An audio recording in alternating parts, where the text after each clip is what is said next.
So in this case of Ahmaud Arbery, right? We talked about this at length last week, right? This is the case of the 25-year-old black jogger in Georgia who was apparently spotted inside a construction site, right? He was looking around at a house that was under construction. And then somebody called the police on him and also apparently called their friends. And this led a father and son to grab the guns and go out and catch this guy, right? And so they roadblocked him. Somebody else was coming up from behind with a video camera, and you can see them blocking the road. This appears to have been by witness testimony the second time they'd confronted him. That's what it kind of sounds like to me. It sounds like they'd confronted him and told him to stop, and then he ran, and then they took the car around, stopped him on the road, and one of them had a shotgun, one of them had a handgun. He tried to charge around. Somebody confronted him with a gun, and thinking, hey, why are these guys presumably thinking, this is kind of dangerous when these guys are trying to stop me with a gun. He then went after the guy with the gun and was shot in the process. And now these guys are being charged with murder.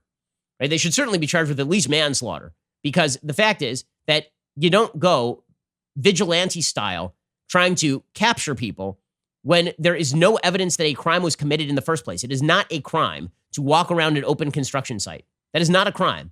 This wasn't a guy charging out of a crime scene covered in blood. And then you grab, because that wouldn't be a controversy, right? It's a controversy when somebody gets called the cops on because they were walking around an open construction site, and then the guy is basically shot for his trouble for going around an open construction site. So there were some people who were very upset that folks like me were critical of the shooting of Arbery, which I frankly don't see how you can be not critical of the shooting of Arbery given the tape and given the circumstances. So there was a tape of Arbery inside the construction site that was released over the weekend.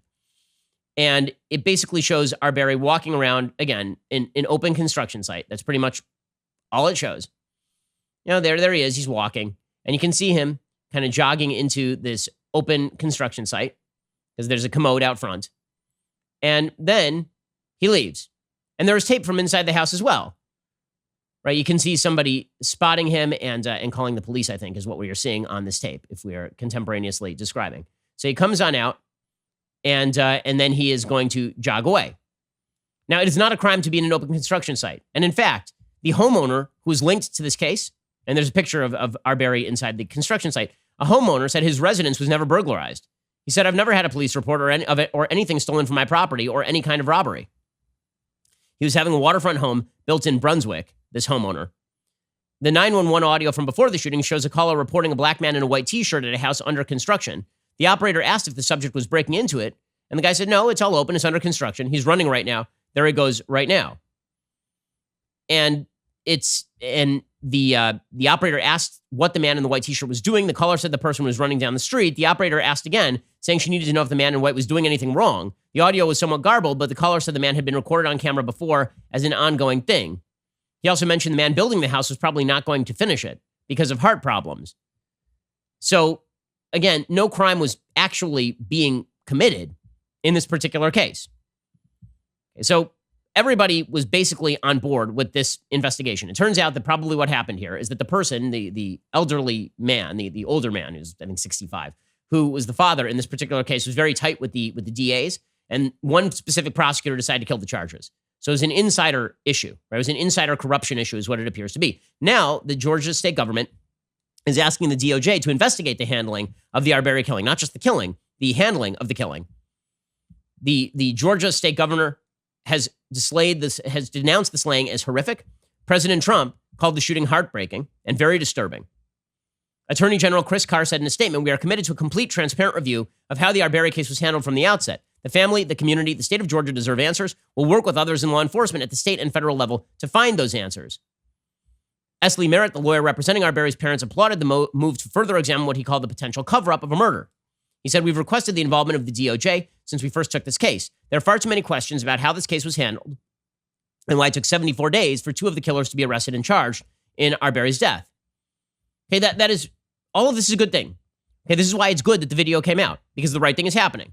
Right now, we are going to have a full investigation of how this happened. Now, my theory here is that this has less to do with racism than it has to do with vigilantism, and then it has to do with corruption inside a system in which ex-cops get special treatment from prosecutors. And by the way, it's true that in certain cases, cops get special treatments from prosecutors as well, which is not a good thing, right? You don't want that. Okay, so it seems to me that if racism does play a role in this, it is a more subtle role than the account that's being put forward by some, which is that these guys just decided to hunt down a black guy that day, which is not what the tape actually shows. What it shows is them trying to stop what they, for whatever reason, believe is a criminal. That does not mean that it's not manslaughter. You don't get to basically see a guy running on the street or going into an open construction site. Oh, he's probably a criminal. I'm going to go grab my gun and stop him. That's not a thing that you get to do. Okay, but this has not stopped the media from trying to polarize this by pretending that people are on different sides. Now, I don't think people are on different sides of this. I just cited you Brian Kemp. I just cited you Donald Trump. Now, I'm a conservative. Virtually every other mainstream conservative that I know is appalled by the footage and believes that these people should at the very least be brought before a grand jury and should be prosecuted. Right? Everybody from the folks at National Review to the folks at Reason Magazine to the folks over at The Federalist, like everybody's on the same page here. Daily Wire, we're all on the same page essentially, which is that this is vigilantism, and vigilantism has to be prosecuted. The only controversy is whether we know that these guys were doing this because they were racist, or whether they were doing this because they were idiot vigilantes who decided they were going to go out and stop a crime that was not being committed, or that there was no evidence of being committed. This has not stopped people from trying to polarize, and this is where the media really get ugly. I mean, this is ugly stuff. So here's Don Lemon suggesting that there's apathy about this shooting. Is there apathy? I missed the apathy.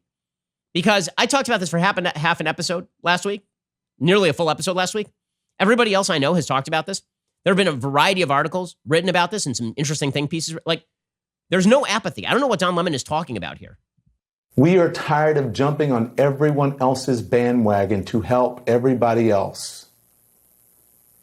To help women who are fighting discrimination in the workplace. To help the Me Too movement. To help everybody else.